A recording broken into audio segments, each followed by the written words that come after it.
Welcome to Building the Future. I'm your host, Kevin Horick. You can check out new episodes of the show every Tuesday and Thursday at 2 p.m. If you missed an episode or want to get more information about the show, please visit buildingthefutureshow.com.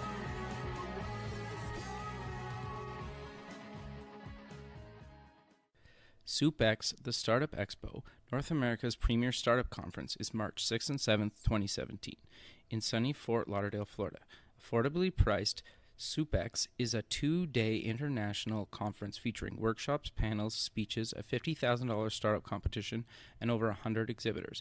For more information, go to sup-x.org. Welcome back to the show. Today we have Andrea Picchi. He's the lead experience designer at Sony Mobile. Welcome to the show. Hi, Kevin.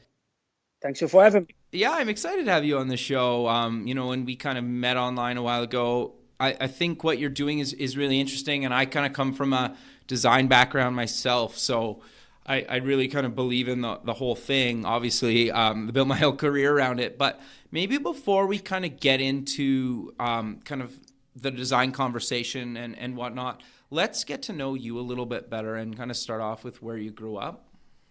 Yeah, sure. I'm an Italian designer. I grew up in Italy, in Tuscany. Okay. And so I'm just representing the made in Italy when it comes to design. It's good, though. I like to look at it this way. Yeah. And I just went to school in Pisa, if you know the Leaning Tower. Yeah, sure. That's the city. So, but first I just started to study psychology in the north of Italy. Okay. And I spent 5 years over there studying cognitive psychology because I really wanted to, I was driven by try to understand people, like a teenager, they don't know what to do. It doesn't know itself, so I just wanted to know more.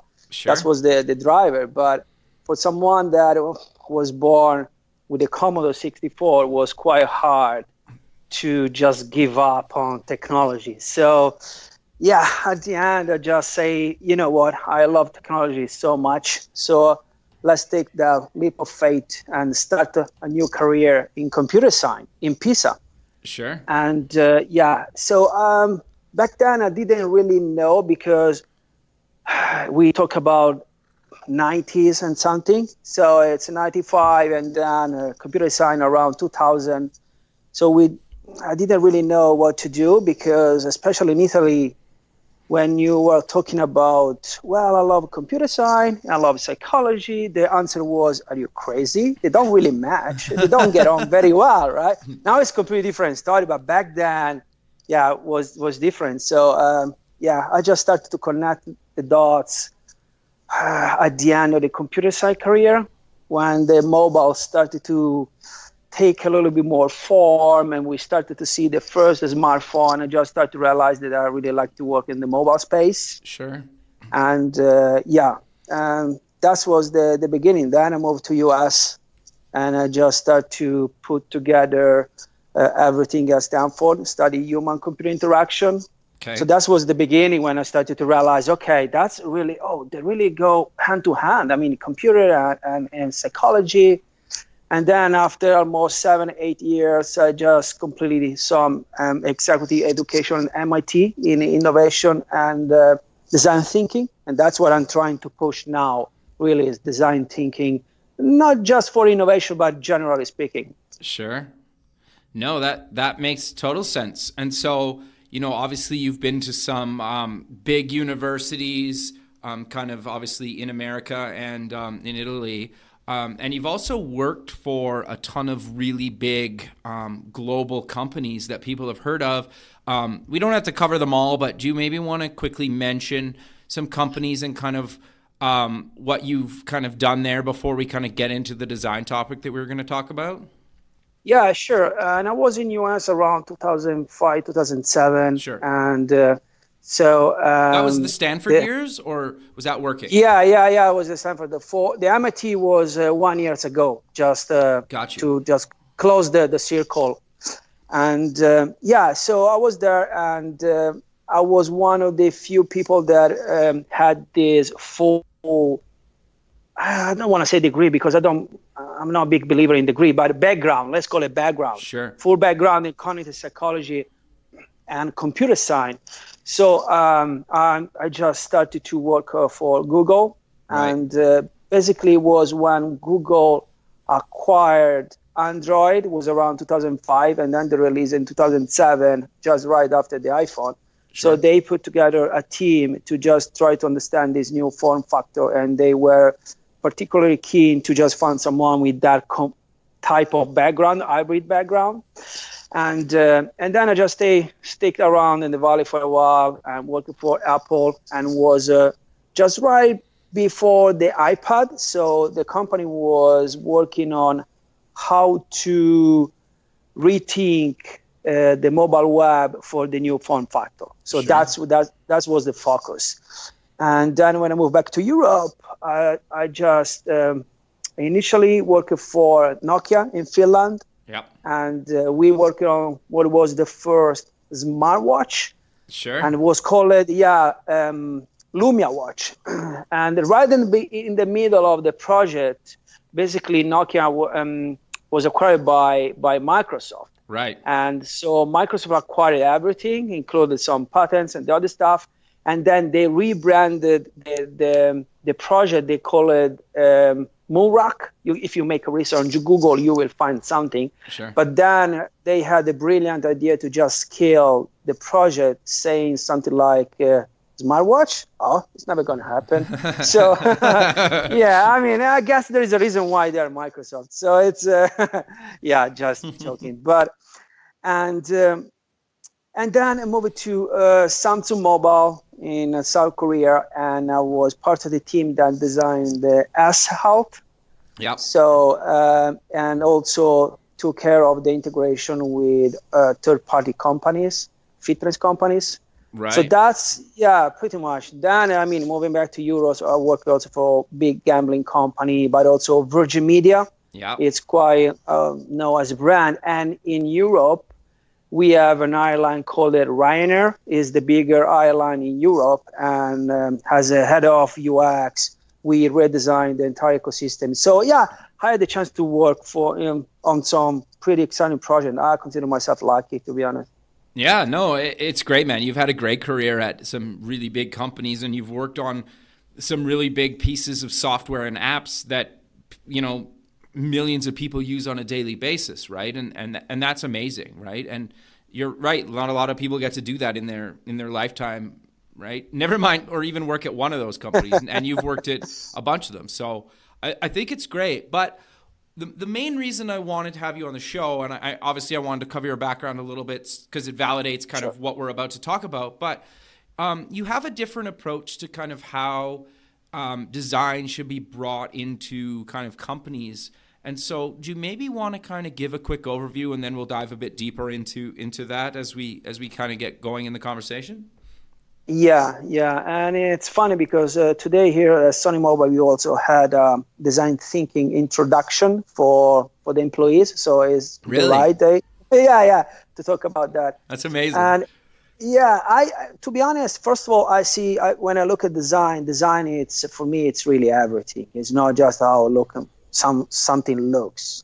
Sure. So, but design a company play a big role because, I like to divide into three pillars, and I call it design thinking, design doing, and design culture.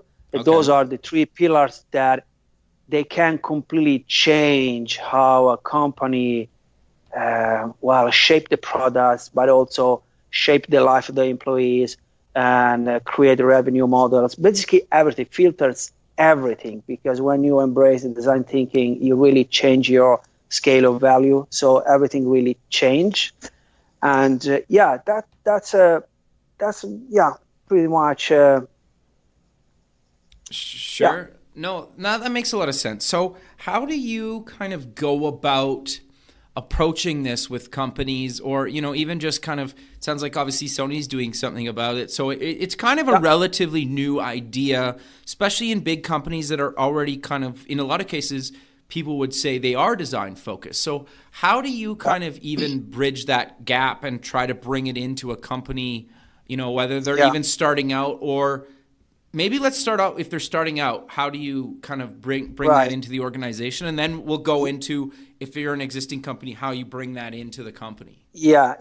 First of all, I guess probably we should start looking at what design thinking really is. And if Okay. you make a research, you will find, for example, that it's composed by a set of steps like empathy, diverge, converge, prototype, and test. But what those steps really are mindset, more than wrote in the stone steps that you have to follow. Got you. And so when you want to bring design thinking into a company, sometimes design thinking gives the wrong impression, because non-designers, they say, well, I'm not a designer, so it doesn't really work for myself. I like to call it problem-solving thinking, because that's what it really is. It's Sure. solving complex problem with a strong focus on the user. So if we look at these 5 steps, and we can straight away understand what we need, because if we start for the first one, for example, is empathy, right? So we need to put in place all the infrastructure and that we need in order to connect with the customer. So, for example, do we have a usability lab? No. Well, we need a usability lab, or at least we need a way to test and connect to the user. Do we have research as a part of the process, or just as a single event that happen once in a while and nobody care about? No, we don't have it. So, okay, we have to embed that type of connection into the process. And then if you see diverge, the second step, for example, okay, we have to diverge. What we need to diverge? Okay, we need an area where we can express ourselves, when we can be visual, when we can, for example, feel free to just come up with as much idea as possible without feeling the chance of failure. And then you have, for example, converge. And when you converge, you need, for example, a lot of different people from different part of the organization. So do you have a multidisciplinary team that allows you to just have different point of view and bring different opinion on the table? No. So let's change the infrastructure, or maybe the team composition. And then if you look at the prototype, okay, do we prototype what we, when in lean UX, they call it hypothesis. Do we prototype what we think is a good solution? And no. Well, let's integrate the prototype. And do we have a place when the people, they can prototype? Do we have time and space to just prototype things? And then the last one, when we collect feedback, do we really iterate on top of the feedback? Because think about it. A lot of people, they say that they work in an agile environment, and you have a sprint, right? So, but what really defines a sprint, in the same way that what really designed the design thinking step or process or mindset, is the feedback that you get at the end. Sure. So you have to be able to get that feedback and then go back and iterate on top of that feedback. What a lot of people, they do, for example, in Agile, they just have a sprint, and then they start another sprint, and then they start another sprint. Let's say we have a 4 sprint. At the end of the day, it's just like a waterfall, right? Yep. Totally. Because you don't get feedback, you don't iterate, you don't think, you don't reflect on what happened regarding your product, not the sprint retrospective. So you don't really work in an agile environment, you don't really work in a lean, even less in a design thinking model, because that's what it's really about. Sure. So before we kind of go any further, maybe just for people that don't know what Agile is, do you maybe want to give a description of that, especially kind of from the design side? Yeah. So Agile is just a methodology. If we look at the Agile manifesto, there is a list of principles that ideally we should follow in order to just be agile, as the manifesto states. But and then the Agile methodology is like an umbrella, and you have many different. The most famous is the Scrum. Yeah. But you also have Kanban, XP, and the other. I guess Scrum accounts for 80%, probably 90% of the Agile population. Sure. So the Agile is the way you deliver. Unfortunately, for many teams, Agile is the only process they have. For example, they have a multidisciplinary team, and they use agile. So it means that they start the sprint and they also start to think about design. And this doesn't really work because design is based on hypothesis, Yep. while agile is based on requirements. Yep. So you can't build requirements on top of hypothesis. And from design perspective, you can think about and elaborate and shape and test and push ideas into hypotheses inside the sprint, because as the sprint starts, you have the burn down chart, you start to count the points and the other stuff. So the priority is on optimization instead of creativity.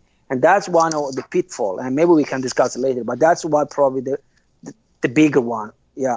Sure. Yeah, that was going to be kind of my next question to you, is because, like, obviously, well, I've worked in kind of the agile development from kind of the design and kind of the development side, and I know designers especially can really struggle with kind of the agile sprint methodology because it's hard, because you're right, you're basically making these hypotheses that you need to test, that you need to iterate on. And like, in theory, that sounds exactly what agile is, but it's a lot harder to really do than it sounds. And so I'm kind of curious to know what your thoughts are, and how do designers what's your best advice for designers to work in kind of the agile sprint kind of way to develop like software or projects or kind of anything really that you're using that methodology for? Yeah, first of all, let me say that agile, like design thinking or Lean UX, is just a methodology or a mindset. So changes from company to company is not like a recipe that you can go through all the steps and apply in the very same way in the company A, company B, or company C. So I mean, say that. No, I think that's really good advice, because you're right. I think you need to take the pieces that work for your team and your company and modify or add, or you're right. That's really good advice. Yeah. What you have to keep in mind is that if you talk about agile, is the principle. So just be agile and be ready to just change, adjust based on user feedback. But coming back to your question, so there is a many different way. For example, here in Sony, we have a research and innovation part that works combining design thinking, Lean UX, and agile. Okay. And it means that in the initial phase, when you still didn't even get the money for your concept, that you try to just elaborate an idea, you use a plain design thinking. So there is no deadline, because you still not even have a team, right? A bunch of people working together, try to shape an idea to present, eventually get the money from the company. And so you have the design thinking. And then when it just reach the tipping point, that idea, you switch to the Lean UX methodology, when you just have a bunch of hypotheses and then you test it, you get the feedback and you iterate. You still not have a very hard deadline. So once you are confident enough with the product, you switch to the agile methodology that actually has been designed to optimize performance, to optimize the shipping.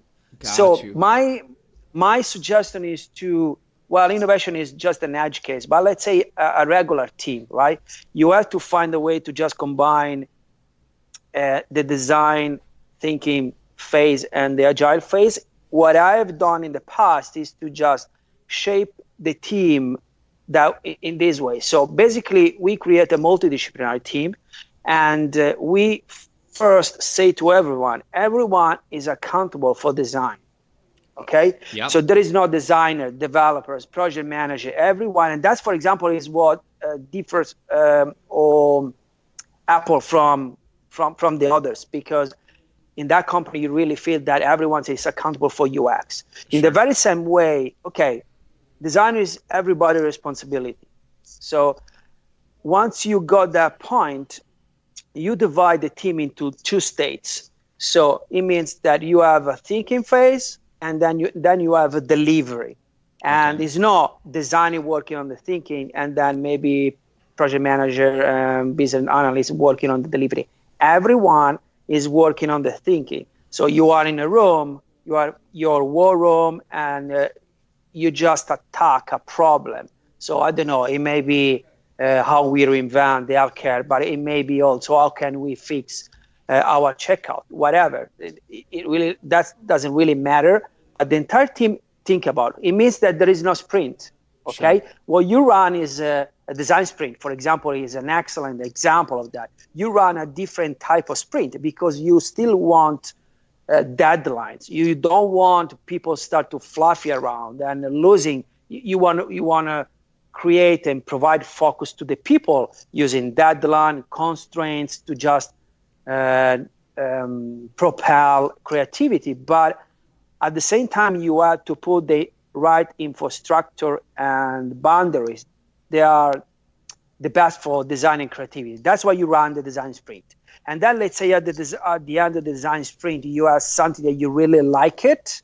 Okay, then the entire team switch to agile. Okay, it means that you never run sprints one after the other. Maybe if you are in the middle and you zoom in, you see a bunch of sprint. But if you start the product from scratch, it's not the case. Or maybe you, I don't know, you just went through a bunch of sprints and then you see, okay, we have a problem with the checkout, but we don't know what the problem is. Okay, let's stop the agile sprint and start a design sprint. The entire team work on the inside the design sprint, and then at the end, when you fix the problem, or at least, as we used to say, you have enough confidence to move on into the agile, you start again the agile sprint. And that's what a lot of people, they don't have the courage to just don't run sprint after sprint after sprint, because maybe, and that leads us to what maybe the next point, they don't have designer in leadership position that they can understand this type of behavior, this type of different way of work. You have maybe the vice president of engineering and you have design reported to that guy, or maybe you have the design or the multidisciplinary team reported to the chief marketing, and they don't care about that. They don't understand. They don't even care about understanding because they're not stupid. They just don't want to understand. And the reason, because they are rewarded by different schemes. Sure. Nobody like a chief marketing is rewarded about UX. And that's when you need a chief design officer, because, and then you put everything behind that person that can reward the people for experience and just allows everyone to just work in a different way. Sure. No, I know I'm jumping from one to another. Sorry about that, but no, it's good, man. I like it. I think it makes a lot of sense, and I've found a lot of success with kind of what you just outlined as well. Like I'm a really big believer, like yourself, where you get as many people from a bunch of different verticals all in a room and you argue it out. And sometimes, you're right, like based on like timeline and budget, and you need to decide what works from kind of obviously the design user side, but you also need to bring in the other verticals, from say business or sales or whatever, and even the development, and make sure that what you guys are proposing on the design side can be actually built in the time allotted and in the technology you're using. And I think that makes a lot of sense. And the thing is, nothing is more aggravating to a developer when they just get handed a bunch of Photoshop files or sketch files or some other prototype or whatever. It doesn't really matter. That's not buildable, and they're expected to build it in a period of time, right? That's unrealistic. But if you get them in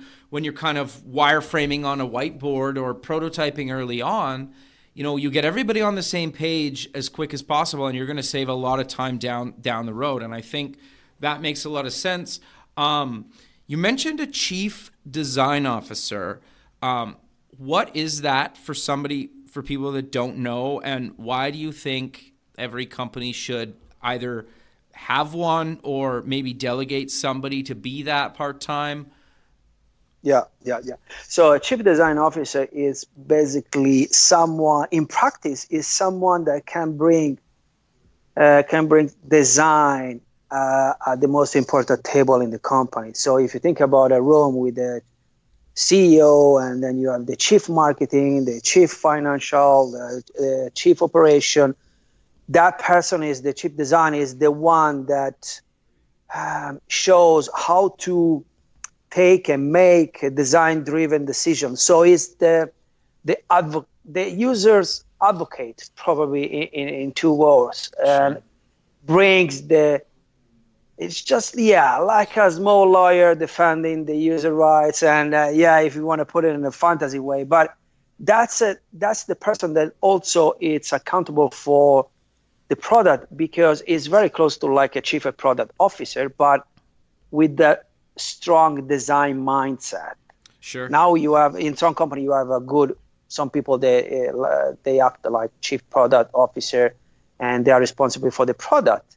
But I believe that in the next 5-10 years we will see a lot of chief designers. Totally. And instead of because there is a lot of designers that start to study business, and that's part of, maybe we can talk at the end, but that's part of what are our responsibility as a designer if we look at the next 5 years, that we can just postpone a little bit for the end. The chief designer is the man in charge of the design and the man in charge of pushing design in every important decision in the company at any level. Every time that the CEO have to take a decision, the chief designer is there and say, look, that's not the right thing for the user. That's not the right thing for the product. Instead of just see people cutting corner based on financial, reason or maybe operational reason. So I believe that it's something that's very much needed. No, I 100% agree with you. Yeah, I think we're still a few years out. You're starting to see companies, that didn't have a designer on staff at all, starting to hire a UX person or a designer or kind of both. The one thing, though, that I'm curious is, in your opinion, what's the difference between a creative director and a chief design officer? Or is there any? Oh, well, I can tell you, based on my past experience, the creative director was someone that, especially in the company where I work for, was someone that came from, I don't want to say the print type of the game, side of the game, very more art and print design than UX, UI. That's what happened in the company that I work for. So, but I know that in many companies, they have a creative director that actually is in charge of UX, UI, and all the rest. I guess at the end of the day, it's just semantic, but it's not like a chief design officer. So I see the creative director way below, because I guess on top of the creative director, then you have eventually vice president, and then hopefully the chief design officer. Sure. No, that makes a lot of sense. And that's kind of what I figured you'd say, but I was curious to get your kind of thoughts on that. And I think you're right, though, right? Like, this is kind of a new space that I think will be very important, and it should be very important, because a lot of the big companies like Google and Apple have these people, right? And they're, it's only a matter of time. If you want to have really good user-focused apps, you need these people that can literally argue with the other top executives in the firm to say, like, why this stuff's important, right? And when I say argue, I don't necessarily mean that in a negative context. I just mean you need to argue for why design is super important. And sometimes those conversations get heated, sometimes they don't. But I think at the end of the day, you want everybody from all the different sides to have an equal say, that they can argue their side, and you guys can all kind of compromise and come to a decent, kind of, version one. And everybody needs to think about the user in mind, because if there's no users or people that buy the product, everybody goes home, right?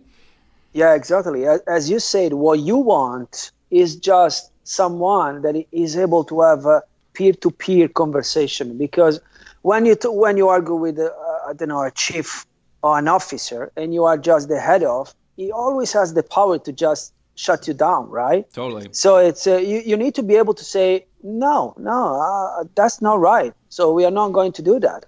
And if you ask me, I will see the chief design even more important. Like, for example, in Apple, I don't believe that the chief marketing is more important than Johnny Ive, right? Yeah, so totally. Well, that's a perfect example, though. Yeah, That's like the perfect example, right? It was like Steve Jobs, Johnny yeah, Ive. exactly. And now it's like That's Tim like, Cook, Johnny Ive. yeah, yeah. So it's yeah.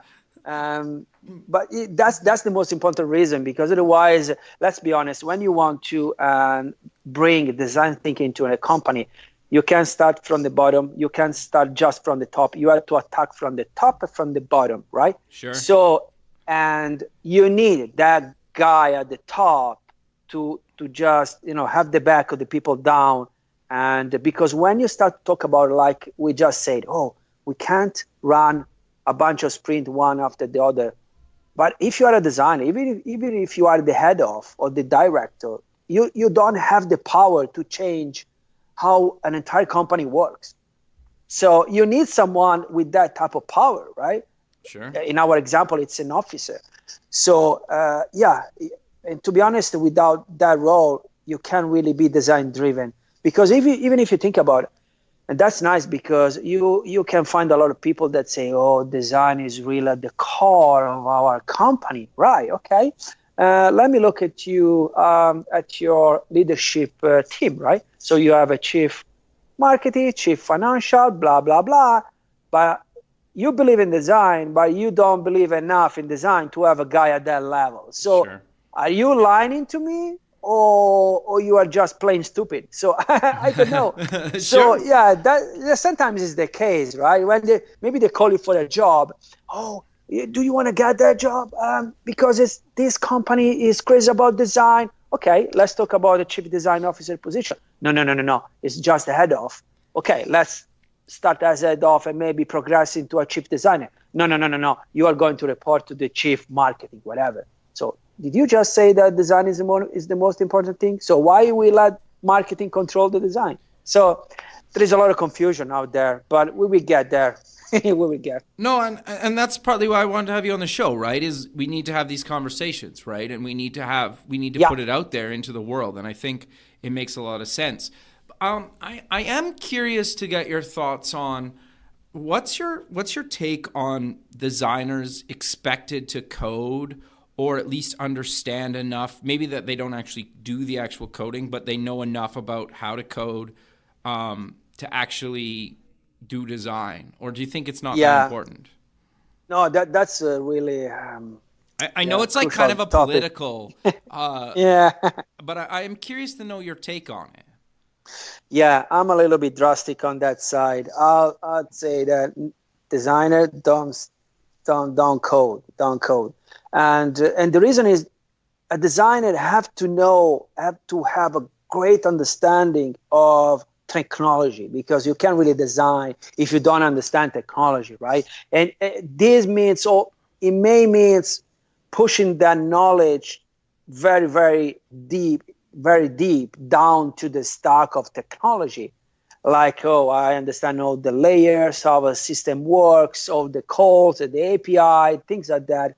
But when it comes to coding, that's a completely different story. So I will give you two different reasons. The Okay. first one is I don't think, actually, I strongly believe that the role of a designer is not to code.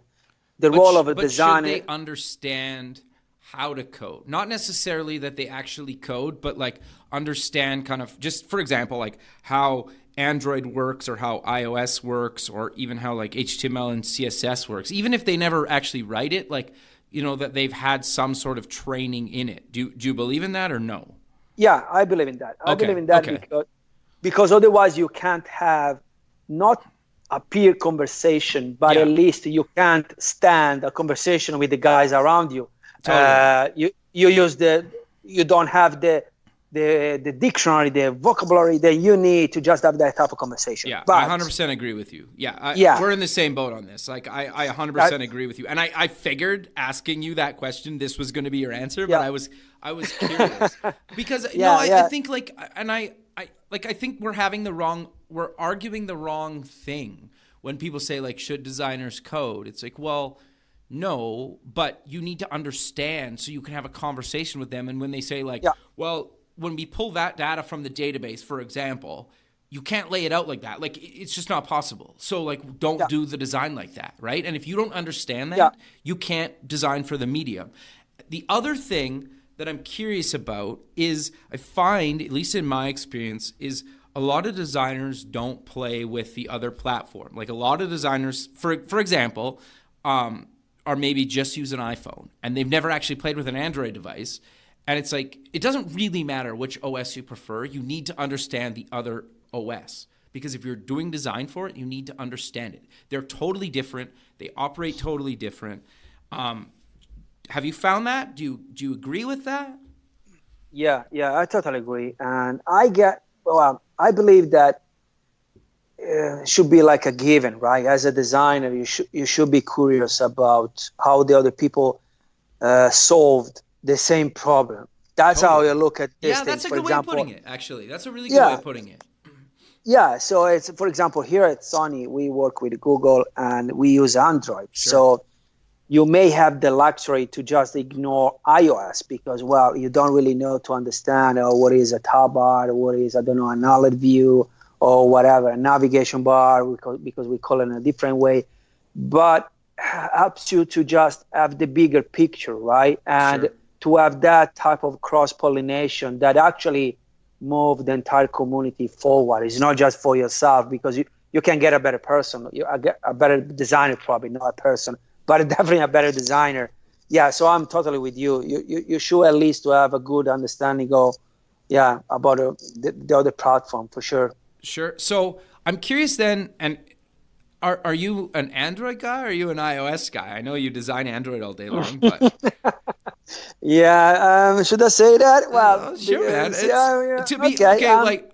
To be 100% honest with you, I'm an Android guy, but I have an iPad and I have an iPhone. So yeah, well, as you can imagine, I play with both. But of course, what I can say, well, probably in the beginning I was an Apple guy, sure, and I really love the Apple as a brand, and I respect, and then I really care about that point. So maybe we can come back to this point later because it really have to do with design. But I'm probably more an Apple guy. I have a MacBook, I have an iPhone. I also have, my Xperia phone and other Android phone. But if I have to pick one, I'd say probably Apple because of the ecosystem. Sure. Even if I'm quite mad at Apple because Google created material design. Sure. And that's brilliant. In 2014 is brilliant. So I'm so mad that Apple didn't create its own digital design language. Sure. That sometimes it's something that I can't really stand, because in the beginning, if you remember, we had the iOS application. They have some type of guidelines.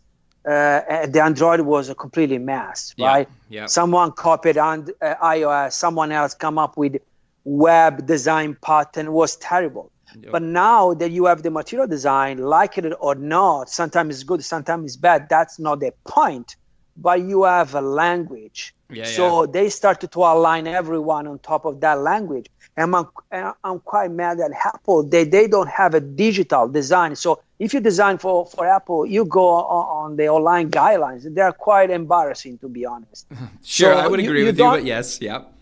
Yeah. I mean, that's what I would like to see. Like, call it whatever you wanted, but formalize a language or digital language, because they are very strong on the industrial design. We know that. We have Johnny Ive. But the digital is starts to look a little bit weak now that we have a material design, and we see how strong the language now is across all the platform. And so but I'm still no, I 100% agree with you. Like, iOS still feels a little wireframey to me, to be 100% honest with you. And I do love the fact, to your point, where, material design, Google figured out how to basically build a digital design language across all platforms and screen sizes, right? And there's some things where you're just like, oh, why'd they do that? But, they really tried to do that, whether you're designing for a desktop, tablet, or phone, whether it's Android, iOS, or in the browser, they have a consistent thing. Is it always consistent? No. Like, people always complain. Chrome OS looks totally different, especially if you're running Android apps inside Chrome OS. But at least they're working on it and they're moving forward. Where and into Apple, they haven't really moved anything outside of their platforms onto other platforms and even into the web, right? And it's interesting. And I agree. So it's interesting. I'm curious to see how this thing plays out. But I hope Apple moves kind of a little bit more outside their platforms and maybe into the kind of digital design space more. I'd like to see that personally.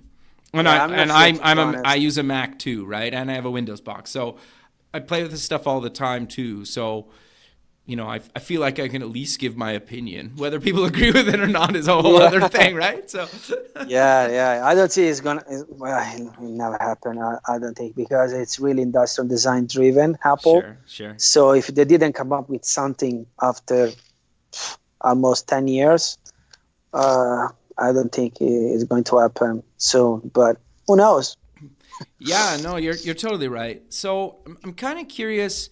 We kind of covered a little bit earlier that I think the kind of chief design officer is kind of years out. Is there anything that you think people can do if they're designers in organizations or companies to kind of maybe at least start the conversation with kind of the higher levels and the higher ups about maybe starting to think about this? With which goal? Of injecting design thinking, or yeah. Well, it's quite a big topic, and first of all, they should appoint a chief design. That would be my first. If I'm a CEO of a company, I will appoint a chief design officer. That's as a first step. Not even chief financial, because really design is so important. But you need that top level backup, and then you can start to work on many different initiatives. For example, something that you want to work is to just show to the people that the mindset works for them, even if they work in marketing department, even if they work in a software department. So what we did in the past was like organize design-a-thon instead of hackathon.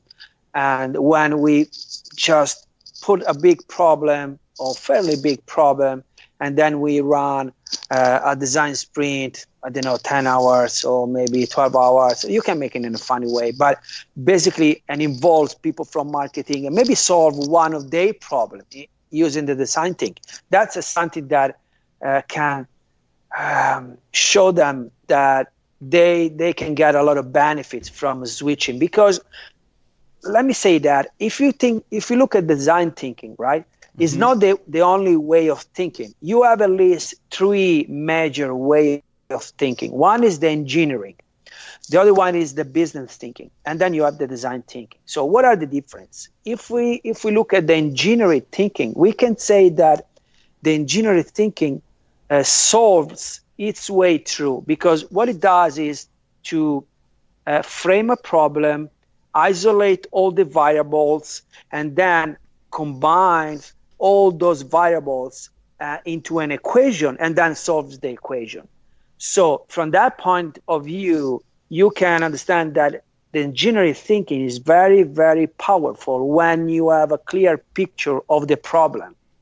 And that's why we say agile is based on requirements, because when you know what is the solution, you can focus on the delivery, right, and be very fast. Sure. So engineering thinking is strong when you have a problem that is clear in every aspect. And then you have the business thinking, that it's when you have a lot of different solutions, you pick one solution and then you optimize that solution. So that's why we say that the business thinking optimize its way forward. So what you need to use the business thinking, you need solution, right? Sure. But if you don't have those solutions, that type of thinking doesn't really work. In the very same way that when you have a foggy problems, the engineering thinking fails because it's not able to isolate all the variables. So, and if you think about it, what happened when you just deliver a design and the developer doesn't have a clear idea about everything? Just come back to you and say, I don't understand that. I don't understand that, because it don't want to move on if it doesn't have a clear picture. So, and then we have the design thinking that we say that prototypes its way through. So with this type of approach, you can see that that's the perfect one when you have a lot of ambiguity. For example, when we talk about innovation, because maybe we just work in an uncharted territory. There is no point of reference. There is no use case. There is no past example. We can't just copy someone else. We learn as we go. So in that scenarios, the prototyping your way through is the best way, because you prototype, you learn, you tweak, and you move on. So that's why a lot of people, they fail, because they apply the other two, business or the engineering type of thinking, to the innovation, or even if it's not in the innovation side of the game, they apply to problems. They are foggy, right? Like we say the cart, or for example, we have a 20% dropout at that stage of our user journey, right? Do we know why? No, we don't know. So we can't just run a sprint and doing something, because we don't know the problem. And that's why the design thinking is powerful, because nowadays with complex system and a lot of innovations going on, most of the time we don't know what is going to happen tomorrow. We don't know how the landscape is going to change in the next days or months. And that's why that the design thinking can be powerful and also adopted across the entire company. Because even if you have your problem really clear, crystal picture of everything, come on, in 2016, in 1 year, the entire landscape will change. Totally. So even in that case, when it's wrote in the stone, yes, today, but what's about tomorrow, next month, 3 months? So even in that case, be able to switch to design thinking will bring more benefits than downside. Oh, I 100% agree with you. So maybe let's close the show with mentioning what design means to you. Oh, yeah, that's a great question. And design for me, it's really a thought that you have and you just elaborate inside your mind, and eventually became a conversation that you have with the people around you. So, and that's really reframe the way we can look at the design, because design, to me, honestly, is really a conversation. It's not the activity that you have, like sketching or maybe pushing the pixel. That's what you do to deliver the idea. But if you look at the design as a problem-solving process, design is really a conversation. That's what I say to all the guys in my team. Guys, design is a conversation. And it's important that we just keep in mind these things, because can shape everything we do. Because think about it, if, for example, if you have the team and the team is not allocated together, if we look at design as a conversation, we say that's wrong, because we have to talk, right? We have to have that type of interaction. In the very same way, if you say, what's about delivering the wireframe just over the fence? You say, no, that's not good, because design is a conversation. So we have to have different type of ceremonies, because we have to talk. And that's why I really like that type of definition, because can really shape how you live your life as a designer, from big detail to small detail. Yeah, I really believe it's just a conversation. Yeah. Sure. No, I think that's great. Sadly, we're out of time, so maybe let's close the show with mentioning where people can get more information about yourself online. Yeah, sure. So they can go on my website. It's andreapicchi.it, like Italy. Okay. They can look up for myself on LinkedIn. Those are the two major. And I also have Behance and the other, online research, but they're not so important. So LinkedIn, andreapicchi.it. And if they want to connect with myself, hang out. If they are here now in Sweden, but quite soon in London, I'll be happy to just grab a coffee and talk about design. Perfect, man. Well, I really appreciate you taking the time out of your day to be on the show, and I look forward to keeping in touch with you, and have a good rest of your day. Yeah, sure, Kevin. It was a pleasure. Thank you for having me. Yeah, no, I really appreciate it. Thanks again for doing it, and we'll talk soon. Thank you. Okay, Bye, Karen. Bye.